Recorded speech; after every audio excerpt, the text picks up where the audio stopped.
आप देख रहे हैं आपका अपना टीवी चैनल आरजे रमझाझर।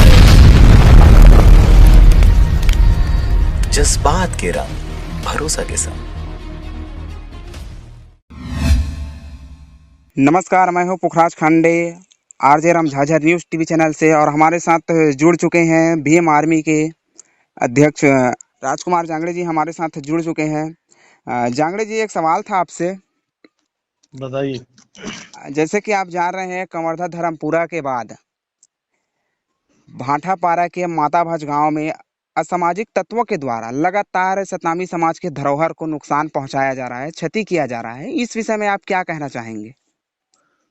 देखिए, हम संविधान के मानने वाले लोग हैं, महापुरुषों को सम्मान करने वाले लोग हैं और इस तरह से घटना का कड़े शब्दों में निंदा करते हैं। जी, जो बार बार सतनामी समाज के धार्मिक आस्था को ठेस पहुंचाया जा रहा है और सतनामी समाज के साथ अटैक किया जा रहा है। इस विषय पर मैं विशेष फोकस यह है मेरा कि भीम आर्मी हमेशा हमेशा माता बहनों के सम्मान में, बहुजनों के सम्मान में जमीन पे आकर आंदोलन करती है। जी, तो हमारे छत्तीसगढ़ राज्य का सबसे बड़े महान संत बाबा गुरु घासीदास जी का हमारे धार्मिक स्थल को, हमारे धार्मिक आस्था को ठेस पहुंचाया जा रहा है, जिसको हम बर्दाश्त नहीं करेंगे। कोविड-19 का संक्रमण को देखते हुए हम अभी शांत हैं, बाकी वहीं पे जमीन पे आकर के जमीनी स्तर का आंदोलन करेंगे और जो इसका दोषी है, जो इस घटना को अंजाम दे रहे हैं बार बार, उनको सजा दिलाने का कार्य करेंगे। अभी हमने 19 मार्च को राजधानी रायपुर में आंदोलन किया था, जो इस विषय पर था। धर्मपुरा में जो घटना घटा और बिलासपुर नेहरू नगर में, है ना, लगातार जो हो रहा है, हमारे धार्मिक आस्था को ठेस पहुंचाया जा रहा है, जिस पर संज्ञान में लेते हुए, सरकार को आईना दिखाते हुए, हमारे धार्मिक स्थल को बार बार क्षति न पहुंचाया जाए और हमारे लोगों पर लाठीचार्ज न किया जाए सतनामी समाज के साथ। इसलिए हमने ज्ञापन दे चुका है। राजकुमार जांगड़े जी, एक सवाल और है आपसे। अभी तो कई एक सवाल ऐसे हैं जिनसे जानना जरूरी है। वहाँ की जनता है, छत्तीसगढ़ सतनामी समाज की जनता है, वो हर एक मुद्दों को लेकर जागरूक होना चाहती है। आखिर क्यों उन्हें टारगेट बनाया जा रहा है? या फिर एक कहे कि सतनामी समाज के धरोहर रोड के किनारे है या फिर एक मंच में है, उनको ही टारगेट बना के क्यों उनके ऊपर अटैक किया जा रहा है? क्या इनके पीछे राजनीति हस्तियों का हाथ है? देखिए, अभी अभी घटना घटा है जी, बीजापुर में, जिसमें बहुजन समाज से ज्यादा लोग जी, शहीद हुए हैं। और जो इस देश के हुक्मरान बनते आए और इस देश को चलाने वाले लोग हैं, जो धार्मिक इस देश में वर्ण व्यवस्था को हमेशा के लिए काबिज करना चाहते हैं, भारतीय संविधान को बदलना चाहते हैं और देश को हिंदू राष्ट्र बनाना चाहते हैं। ऐसे लोगों का ये जो गंदी सोच और गंदी मानसिकता है, तो दंगा फंसाना चाहते हैं, आपस में लड़ा करके हमेशा के लिए राजपाट करना चाहते हैं। ऐसे लोगों का ये इस तरह से करतूत है। और जी, मेरा सवाल यही है कि ये राजनीति आंदोलन है जी, या फिर ये समाज को एक छुआछूत की दृष्टि से नुकसान पहुंचाने के कार्य कर रहे हैं? सदियों से हमारे लोगों को भेदभाव का शिकार किया गया। जी, हमें आपस में जाति में बांट करके इस देश में वर्ण व्यवस्था कायम किया है और वर्ण व्यवस्था के अनुसार ही इस देश को चलाना चाहते हैं लोग हमेशा के लिए, और भारत देश को हिंदू राष्ट्र बनाना चाहते हैं, जो हम बिल्कुल नहीं होने देंगे। हम भारतीय संविधान में बाबा साहब ने सबको बराबर का अधिकार दिया है। सभी जात धर्म मजहब के मानने वाले लोगों को समान अधिकार है। सब एक समान समानता की जिंदगी जी रहे हैं, अच्छे जी रहे हैं, जिसको इन लोग मनुस्मृति लागू करके, जी, जो संविधान ने अधिकार दी है जनता को, उसी अधिकार को क्यों जलाया जा रहा है? उनकी धार्मिक भावनाओं को ठेस क्यों पहुंचाया जा रहा है? कानूनी कार्रवाई की जाती है तो कानूनी कार्रवाई करने के बाद कुछ दिन बाद उन कार्रवाई को सामान्य क्यों किया जाता है? ये सवाल है आपसे मेरा। इसके पीछे मैं बता रहा हूं, जिस तरह से हमारे आदिवासी महाबली बलशाली राजा रावण को द्वेषपूर्वक षड्यंत्र के तहत मरवाया गया है विभीषण के माध्यम से, जी, ठीक उसी प्रकार से हमारे ही छत्तीसगढ़ समाज में, हमारे समाज के कुछ दलाल और गद्दार लोग हैं, जिनके बदौलत इस तरह से घटना को अंजाम दिया जाता है। जिसका उदाहरण मैं आपको बताना चाहूंगा। रसोटा हो गया, धर्मपुरा हो गया, नेहरू नगर हो गया, अब फिर से 2-3 जगह घटना लगातार हो रहा है। हर 15 दिन, हर एक माह के अंतराल में हमारे जी जी। सिर्फ और सिर्फ सतनामी समाज के धार्मिक स्थल को तोड़ा जा रहा है। सतनामी समाज पर जब उस धार्मिक स्थल को बचाने के लिए सतनामी समाज सामने आता है तो लाठी भांजा जा रहा है। अन्य किसी दूसरे के साथ तो ऐसा नहीं हो रहा है। और वो जब भी जो घटनाएं किया जा रहा है वो 144 धारा लागू होने के बाद ही किया जा रहा है, इस लॉकडाउन देश के में बाद ही किया जा रहा है। इस देश में और इस प्रदेश में जो सेंट्रल गवर्नमेंट में बीजेपी गवर्नमेंट काबिज है, छत्तीसगढ़ राज्य में कांग्रेस काबिज है। दोनों एक ही थाली के चट्टे बट्टे हैं और दोनों एक साथ मिल करके इस तरह से घटना को अंजाम देने में इनका भी अंदरूनी मानसिकता, अंदरूनी रणनीति जो है वो रहता है।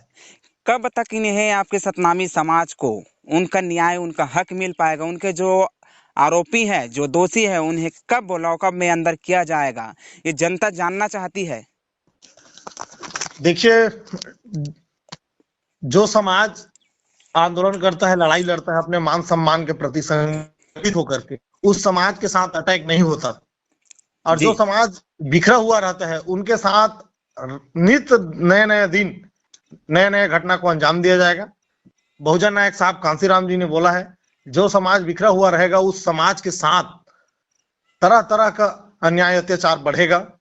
और जो समाज संगठित होकर के अपने हक और अधिकार की लड़ाई लड़ेगा उसके लिए उसके साथ कुछ नहीं हो सकता, क्योंकि जो अधिकारों के प्रति लड़ाई लड़ता है ऐसे समाज के साथ अन्याय अत्याचार करने वाले लोग भी सोचते हैं। क्या राजकुमार जांगड़े जी, एक सवाल और है आपसे। पूछो। अब आप छत्तीसगढ़ में देख रहे हैं कई एक ऐसे संगठन हैं ठीक, जो चुप्पी साधे बैठे हुए हैं, उनके रहते हुए भी रात हो या दिन हो किसी न किसी तरह से नुकसान पहुंचाया जा रहा है, धरोहर को क्षति पहुंचाई जा रही है। सबके होते हुए भी आप संगठन के तमाम अध्यक्ष पदाधिकारी हैं, उनके द्वारा अब किस प्रकार से सुरक्षा की जाएगी और इनके जो आरोपी हैं उनके ऊपर किस प्रकार से कार्रवाई करते हुए आगे अपने आने वाले समय में क्या कहना चाहेंगे? देखिए, हमने तो इस मैटर पे पहले से ज्ञापन दे चुका है और ज्ञापन वही हुआ ना, जो समाज मांगने वाला रहेगा वो मांगता रह जाएगा और मांगने से कुछ नहीं मिलता, छीनने से सब कुछ मिलता है। हुक्मरान बनना पड़ेगा और जिस दिन हम हुक्मरान नहीं बनेंगे तब तक हमारे साथ इस तरह से घटना को अंजाम दिया जाएगा। और समाज को चाहते हैं कि बाबा गुरु घासीदास जी का भी संदेश वही रहा, मानव मानव एक समान।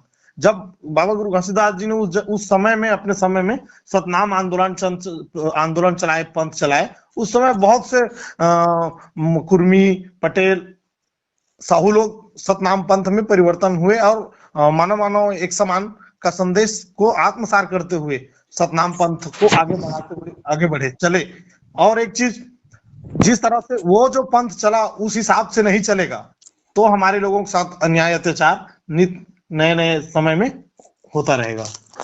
और यदि इस तरह से घटना को रोकने में हम सब लोग, हमें संगठन विशेष ध्यान नहीं देना है, यहाँ पे सिर्फ हमें अपने महापुरुष विशेष ध्यान देना है। वही कहने का मतलब वही है ना कि संगठन को देखते हुए बल्कि समाज को देखते हुए तब जा करके इस तरह से घटना को रोकने में हम लोग सफलता हमें मिलेगी। और दूसरी बात, बहुत से लोग होते हैं जो अपने संगठन को प्राथमिकता देता है, हम संगठन को प्राथमिकता नहीं देते।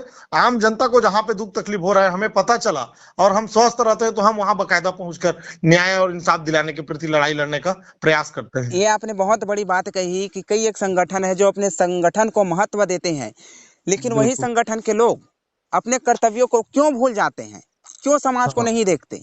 सिर्फ संगठन बनाने से संगठन नहीं चलता साहब। बिल्कुल बिल्कुल, संगठन बनाने से संगठन नहीं चलता, संगठन चलाने के लिए एकता की जरूरत होती है। बिल्कुल बिल्कुल, हमारे एकता को ही टुकड़ियों में बांट के संगठन के जितने भी अधिकारी हैं, पदाधिकारी हैं, चुप्पी साधे हुए बैठे सो रहे हैं। देखिए, हमने पहले भी बोला कि हमें संगठन विशेष काम नहीं करना है, समाज विशेष, प्रदेश विशेष और आम जनता के साथ जो जमीनी स्तर पे जो घटना घट रहा है, दुख तकलीफ वो झेल रहा है, उसके लिए हमें साथ में उसके कंधे से कंधे मिला करके उसके साथ लड़ाई लड़ना है, तब जाकर के वो सुरक्षित और महसूस रह पाएगा। क्योंकि देख रहे हैं बड़े बड़े घटना को हमारे छत्तीसगढ़ प्रदेश में देखने को मिल रहा है। पहले तो हम सुनते थे दिल्ली, जम्मू प्रदेश, बिहार, यूपी में इस तरह से घटना को अंजाम दिया जाता था, आज हमारे आंखों के सामने हो रहा है। जी, तो यहाँ तो ऐसे ऐसे संगठन है, देख लो, सतनाम सेना है, बाबा गुरु घासीदास जी का यहाँ पे धार्मिक स्थल तोड़ा जाता है, वो कि कोई उनका उनकी तरफ से कुछ देखने को नहीं मिलता। जी मैं वही कह रहा था उन संगठन के प्रगतिशील छत्तीसगढ़ सतनामी समाज, माने सतनामी समाज का इतना संगठन है, सिर्फ सतनामी समाज का, जी जिसपे हाँ हम नहीं काम करते। हम महापुरुषों ने जो संदेश दिया है, तथागत गौतम बुद्ध जी बुद्धम शरणम गच्छामि, धम्मम शरणम गच्छामि, संघम शरणम गच्छामि, उनके बाद बाबा गुरु घासीदास जी का बात आता है तो मन के एक समान, मतलब सभी मनुष्य एक समान है, यहाँ मानव मानव में भेद नहीं होना है, ठीक है। उसके ठीक बाद ठीक जो ठीक है बाबा साहब अम्बेडकर की बात की जाए तो बाबा साहब ने भी बोला है वही शब्द कि शिक्षित बनो, संगठित रहो और संघर्ष करो। उसके बाद सभी महापुरुषों को पढ़ने के बाद बहुजन साहब कांसीराम जी ने इसी छत्तीसगढ़ की धरती से बहुजन मूवमेंट को चलाया और उन्होंने भी संदेश दिया कि बहुजन हिताय और बहुजन सुखाय। तो हम बहुजन हिताय बहुजन सुखाय की नीति और बेस पर काम करते हैं, बहुजन समाज बनाओ की नीति पर कार्य करते हैं। प्रयास है अभी हम अपने लोगों को संगठित कर रहे हैं, आने वाले समय में हम बहुजन समाज बनाने में सफलता मिलेगी। चलिए बहुत बहुत धन्यवाद आपका राजकुमार जांगड़े जी, आप थे अध्यक्ष, प्रदेश अध्यक्ष भीम आर्मी के। तमाम जानकारी देने के लिए आपका बहुत बहुत धन्यवाद।